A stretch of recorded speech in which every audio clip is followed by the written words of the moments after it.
السلام عليكم ورحمة الله وبركاته. معاكم سحر علي، والنهاردة لمسة روح جديدة هتلمس قلوبكم، وهنتكلم عن قيمة غالية جدا لكل إنسان فينا. قيمة لو اتكسرت هيتهز معاها أساس الحياة كلها. قيمة اسمها الأمانة والصدق. الأمانة مش كلمة سهلة، ومش مجرد صفة ولا جملة هنكتبها. الأمانة هي ميزان ربنا في الأرض كلها، هي الفاصل بين إنسان بيعيش بكرامته وإنسان بيضيع كل يوم وكل لحظة ومحدش شايفه. احنا ساعات بنفتكر ان الأمانة بس انك ترد الأمانة كانت عندك لصحابها، لكن الحقيقة أوسع من كده بكتير وأعمق من كده بكتير.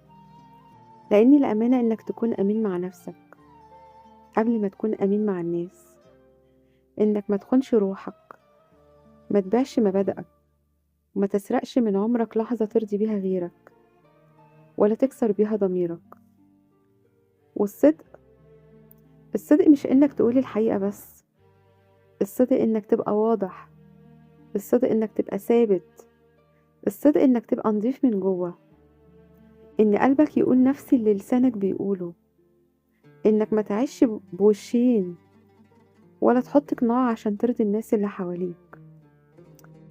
عارفين لما ربنا وصف المتقين انهم صادقين، لان الصدق بيبني جوانا انسان ثابت مش بيتغير ولا بيتهز وما بيخافش. لان اللي عايش بصدق ما بيحسبش خطواته انها خوف، بيحسبها دايما على انها حق. في الزمن اللي احنا فيه ده اتلخبطت فيه كل المعايير، بقى اللي بيكذب أذكى واحد، واللي بيزور أشطر واحد، واللي بيلف ويدور ده فاهم اللعبة حلوة قوي. لكن للأسف الشديد، الحقيقة إن الكذاب مهما نجح عايش وهو خايف. خايف من إيه؟ عايش إنه خايف يتكشف. والأمين لو اتأخر أكيد في يوم من الأيام هيوصل في النور ومش هيخاف. طبعا كلنا محتاجين نسأل نفسنا السؤال اللي هو بنهرب منه كلنا، أو بنقعد مع نفسنا نسأله: يا ترى أنا أمين؟ أنا صادق؟ ولا بلبس الحقيقة لبس يريحني أنا؟ ولا بخون روحي علشان أرضي اللي حواليا؟ الأمانة مش ضعف ولا الصدق سذاجة، على فكرة دول أعلى درجات القوة عند الإنسان. والإنسان القوي الحقيقي هو اللي بيفضل ثابت على الحق حتى لو فضل العمر كله واقف لوحده. الإنسان لما يكون أمين ربنا بيحفظ له رزقه، بيبارك في عمره، وبيعلي قيمته عند نفسه وعند الناس وعند ربنا. ولما بتكون صادق الناس يمكن ما تفهمكش، ممكن ما تفهمكش، بس الزمن نفسه هيشهد لك بكرة بده. خلي الأمانة جزء من روحك، وخلي الصدق عنوانك، وخلي ضميرك هو المايسترو، هو القائد اللي بيقودك لحياتك اللي جاية. ومهما تغير العالم حواليك ونظرة الناس ليك، خليك ثابت، افضل في مكانك ثابت. لأنك لما تختار تكون أمين وصادق انت مش بس بتحس بحياتك، انت بتحس الدنيا كلها حواليك واقفة جنبك. علشان احنا في زمن بيجري بسرعة، وفي عالم الناس فيه بتتغير وتتلون، لكن لسه في قيم لو وقعت الإنسان نفسه هيقع معاها. قيم اسمها الأمانة والصدق.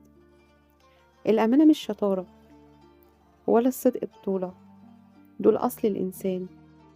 لو ضاع الأصل مفيش أي بناء هيفضل واقف مهما كان شكله جميل. الأمانة إنك تكون نضيف، نضيف من جوه مش من بره بس، نضيف من جوه قبل بره. وإن ضميرك يصحى قبل ما عينك تصحى، وإيدك تمتنع قبل ما عقلك يفكر، وقلبك يرفض الغلط حتى لو محدش شايفك. والصدق قوة مش ضعف. الصدق إنك تقول الحقيقة حتى لو بتوجعك، وتقف في نور الحق حتى لو واقف لوحدك. والناس ساعات بتغلط وتفتكر إن اللي بيكذب فاهم الحياة كويس، واللي بيزور زي ما قلتلكوا إنه شاطر وبريفكت ومفيش بعد كده. واللي بيخون ماسك مفاتيح الدنيا كلها. بس الحياة غير كده خالص، الكذاب بيخسر أول ما بيفتح بقه، والخاين بيخسر قبل ما بيكمل خطواته. الأمين بقى ده اللي بيكسب حتى لو اتأخر، لأن ربنا عمره ما بيضيع حق الأمانة ولا بيقل بقيمة الإنسان الصادق. يمكن الناس بتشوف غير كده، يمكن الظروف ما بتنصفناش، بس العدل شايف الحقيقة غير كده، وبيكتب لنا الخير في كل خطوة، وبيكتب لكل أمين خطوة نور، ولكل صادق باب مفتوح، ولكل قلب نضيف نجاة من حيث لا يحتسب. خلي دايما جواك مبدأ إن كل شيء ممكن يتعوض، إلا لما تكسر نفسك بنفسك. اوعى تكسر نفسك بنفسك.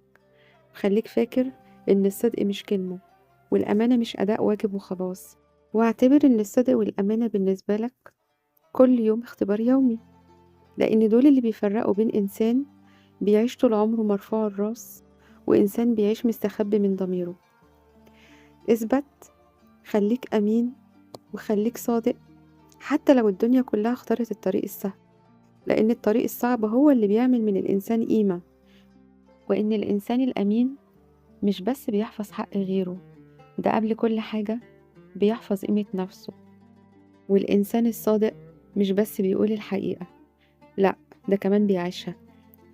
ومن هنا من قناة لمسة روح بوعدكم وبوعد نفسي إني هفضل ماشية في طريق الحق حتى لو كان صعب عليا، لأن الصوت العالي والصح دايما بيرجع لصاحبه بالخير، وإن الصدق دايما بيعلي صاحبه، والأمانة عمرها ما بتسيب حد لو هي رافعة راسه. ودي كانت لمسة روح، لمسة صدق، ولمسة أمانة. ومن هنا لحد ما نتقابل تاني، خلوا نور الحق هو اللي بيقود حياتكم، بيقود طريقكم.